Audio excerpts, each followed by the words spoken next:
Hi everybody, my name is Greg Oldsen. I'm one of the naturalists with Jasper County Conservation Department, and today I want to welcome you guys to Uncle Jake's Sugar Shack at Jacob Krumm Nature Preserve.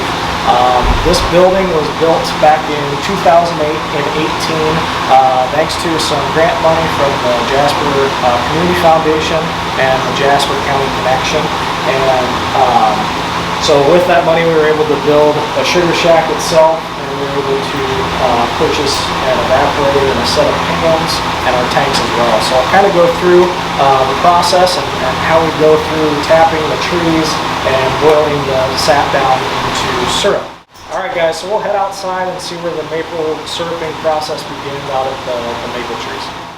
Alright guys, so the whole process of making maple syrup starts at a maple tree, obviously. The two types of maple trees that we tap here at the park are silver maples, and we do have some hard maples throughout the park too, but the primary source of our sap comes from the silver maples. And the way that we do that, we place some taps into the tree. And the way that we do that, these taps or spiles are a 5/16 inch aluminum spile. So we have to come in with a cordless drill, and we drill a hole into the tree about 2.5 inches into the sapwood, and then we simply take a hammer and we tap the spile or the tap into that sapwood. We also use some plastic tubing. If you've seen the process up in the northeastern states, like in Vermont, they will actually connect the tubing from tree to tree, and they will actually suck that sap straight into their sugar shack.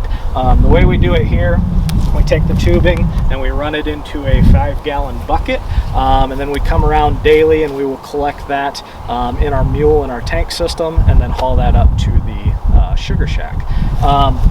Some people ask me how many taps you can put into a maple tree, and the way that you determine that, you have to figure out what the diameter of the tree is that you're wanting to tap. A maple tree has to be at least 10 inches in diameter to tap that tree. So if it's 10 to 20 inches in diameter, you can put 1 tap or spile. 20 to 25, you can put 2, and then the most that you can put is 4 taps on a single tree. And the whole process starts in the spring when daytime temperatures are above freezing and nighttime temperatures are below freezing, and that causes the sap to move from the roots, and then during the day when it warms up, it'll go up through the trunk out to the branches, and then when it freezes at night, it goes back down. So that process of freezing and thawing is what actually makes the sap move and helps us to collect it in our buckets.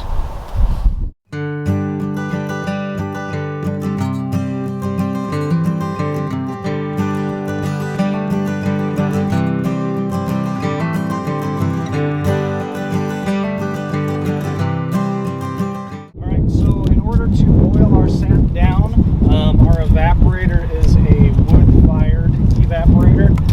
So we typically burn through quite a bit of wood throughout the season. We have a forced draft unit on the evaporator, so it burns really hot and really fast, and that's what helps us to boil our sap into syrup. So we'll head inside and I'll show you guys the evaporator.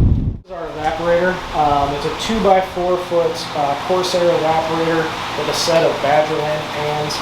This is from Smoky Lake Maple up in Hilditch, Wisconsin. Super great people to work with. And the pan setup here in the back, if you want to come over here and check it out. In the back, this is a drop flue pan. So it may be hard to see with the steam, but there are about 6 drop flues that drop about 10 inches.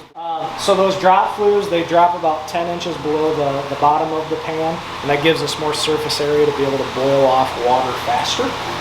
So when we first bring our sap in, we pump it into our bulk tank, which is on the ground. It's 330 gallons.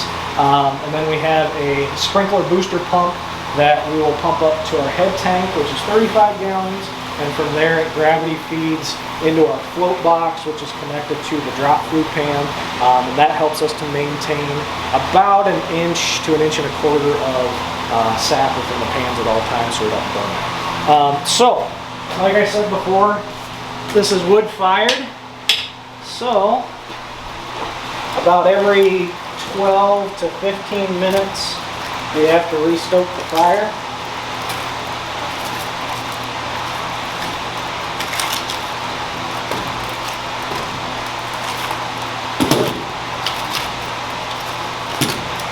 And the nice thing with a forced draft unit is even if your wood is not fully seasoned, it'll still burn fairly efficiently. Yesterday when we were boiling down, we hardly had any ash in the box just because you have so much air. It burns so efficiently inside of there. So I'm going to finish stoking this up, and we'll turn the fan on and watch the process of boiling our saffron.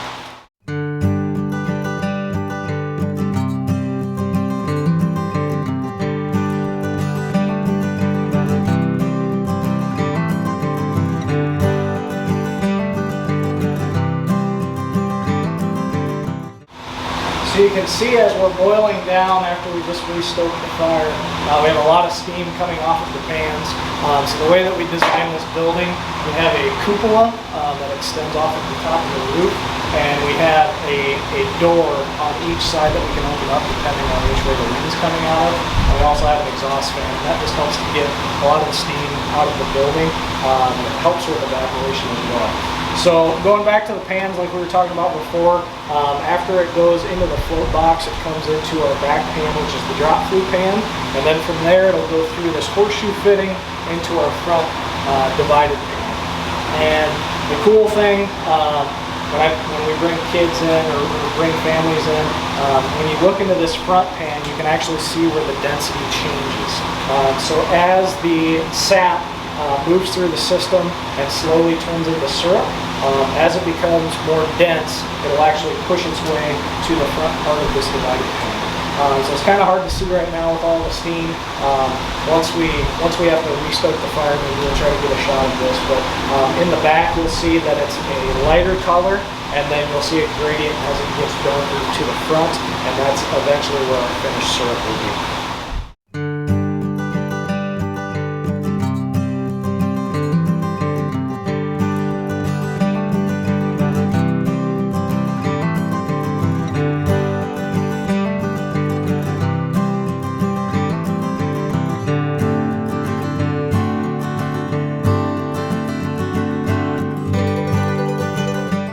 So once the sap enters our divided pan, as it boils down into syrup, it'll get to this front section of the divided pan. And the way that we tell if it's getting close to the right density is we have this dial thermometer that's hooked up to the front part here. And 0 is actually set at the boiling temperature of water, which is 212 degrees. The next mark up from 0 is 7. So syrup, when it's close to being the right density, will boil 7 degrees hotter than water does. So at 219 degrees, we will go and we will check our syrup to make sure that it's the perfect density. Now, if you go to make syrup and can it, and if it's under density, if you go ahead and can it when it's under dense, it will actually form mold, so it will not keep as long. So you want to make sure that you at least achieve the perfect density, if not a little bit high. If you go too high though, the syrup will actually crystallize, and you'll have little sugar crystals that will form in the bottom of your jars. So the way that we go ahead and test our syrup, I'll grab a couple of utensils here, or instruments here. So the way that we test it, once we get close, we will take this Murphy compensation cup, and what this does, you can see there's also a dial on here. It will take the temperature of the syrup inside of the Murphy cup, and it will convert that to what the density should be at that temperature. So after we fill this up, we will take our hydrometer,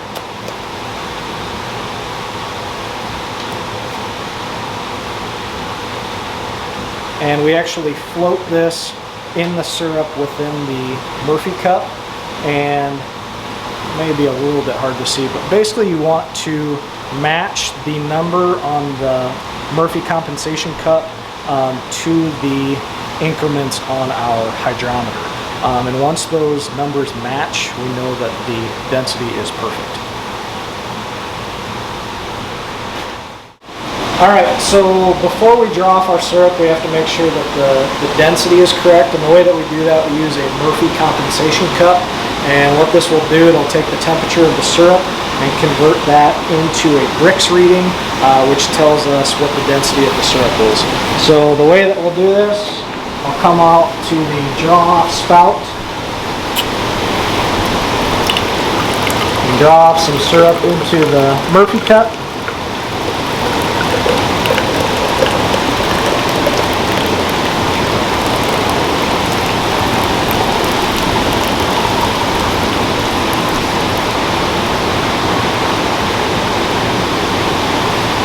And then you can see that the reading on the Brix meter here went up to 60. So it took the temperature of the syrup, and at that temperature it should be about 60 Brix. Then we will take our hydrometer and we gently drop that down into the syrup. And you can see right now, spin this around so you can see. Right now the hydrometer is floating at about 55 Brix. So since these two numbers do not match, that means that we're a little bit light right now. So in order for the density to be correct, it would have to be at 60, and we're at 55. So we'll let it boil down a little bit farther, and once it's the correct density, we'll draw that off and get it ready to filter. So after we draw the syrup off from the evaporator pans, once it's to the perfect density, we have to filter it. And the reason for that, as you boil the sap down, there are minerals within the sap that will actually settle out. It's called sugar sand. It almost looks like sand or dirt that is settled in the bottom of your syrup. And we want to take that out of the syrup before we can it, so we have a nice presentation. The way that we used to do it, we had an Orlon filter, a wool filter, and we would put a synthetic filter within that, kind of look like a cone. And when we were drawing off the syrup from the pan, it would gravity feed through the filter and take out any of the niter and sugar sand or anything else that could have been in the sap from collecting it from the trees. What we're planning to do this year, we bought this awesome piece of equipment called a filter press, and the way that this works, we will hook up an air compressor to the regulator, which is hooked up to the pneumatic pump on the filter press, and then we can control how much air is forcing the syrup through the filter plates. Within these plates, once we get ready to filter, we will put synthetic filters between each one of these plates, and we will actually mix in a substance called diatomaceous earth into the syrup. And what that will do, it will cake up on the synthetic filters inside of each plate, and that will help to filter out any of the niter, sugar sand, or whatever else might be in our syrup. And after we do that, we'll put it into a pot, bring it up to temperature, and we will can it for you guys to eat on your pancakes and waffles at home.